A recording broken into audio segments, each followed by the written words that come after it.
కూటమి ప్రభుత్వం అమలు చేస్తున్న ఉచిత ఇసుక పాలసీ కాకినాడ జిల్లా జగ్గంపేట నియోజకవర్గంలో నాయకులకు కాసుల వర్షం కురిపిస్తుంది. అధికార పార్టీ నాయకుల అండదండలతో కొందరు ఇసుకను డంప్ చేసి అధిక రేట్లకు విక్రయిస్తున్నారని ఆరోపణలు వెల్లువెత్తుతున్నాయి.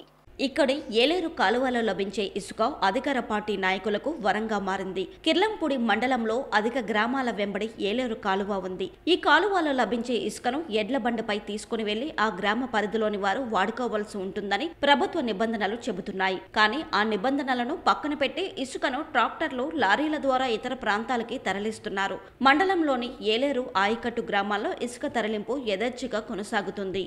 బహుజన సమాజ్ పార్టీ జగ్గంపేట నియోజకవర్గ ఇన్ఛార్జ్ జుత్తుక నాగేశ్వరరావు మాట్లాడుతూ కిర్లంపూడి మండలం కృష్ణవరం గ్రామం నుండైతే పెద్ద టిప్పర్ లారీల ద్వారా ఇసుక తరలింపు జరుగుతుందన్నారు. జేసీబీల ద్వారా ఏలేరులోని ఇసుకను తీసి తరలిస్తున్నారని, నిందితుల మీద కఠిన చర్యలు తీసుకోవాలని డిమాండ్ చేశారు. తాను ఈ విషయాన్ని జిల్లా కలెక్టర్ దృష్టికి తీసుకువెళతానన్నారు. నాగేశ్వరరావు, నేను జగ్గంపేట నియోజకవర్గ బహుజన సమాజ్ పార్టీ ఇన్ఛార్జిగా పనిచేస్తున్నాను. అయితే చంద్రబాబు నాయుడు గారు ఉచితంగా ఇసుక మీరు తరలించుకోవచ్చు అని చెప్పడం జరిగింది. అయితే ఇటీవల ఈ యొక్క ఏలేరు కాలువకి సైడ్ ఉన్నటువంటి గ్రామాలంతట్లోనూ కూడా, అన్ని గ్రామంలోనూ కూడా ఎవరైతే నాయకులు అని చెప్పుకుంటున్నారో ఈ నాయకులందరూ కూడా ఏం చేస్తున్నారంటే ఈ ఉచిత ఇసుకని ఎప్పుడైతే చంద్రబాబు నాయుడు గారు చెప్పారో అదే తరుణంగా తీసుకుని మరి ఇక్కడ జేసీపీలతోటి అలాగే చిన్న చిన్న పడవలతోటి కూడా ఇసుకనంతటిని తరలించుకుని ఒక చోట స్టోరేజ్ చేసుకుని దాన్ని ఎక్కువ రేటుకి 5,000కి 6,000కి ఇలాగ అమ్ముకునే పరిస్థితి ఈ రోజు ఇక్కడ మనం చూస్తున్నాం.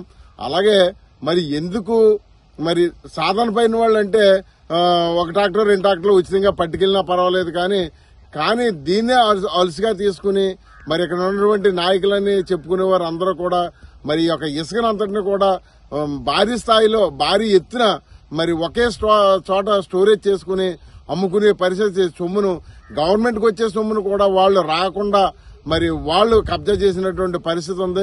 దీనిపై మేమైతే కలెక్టర్ దృష్టికి తీసుకెళ్తున్నాం.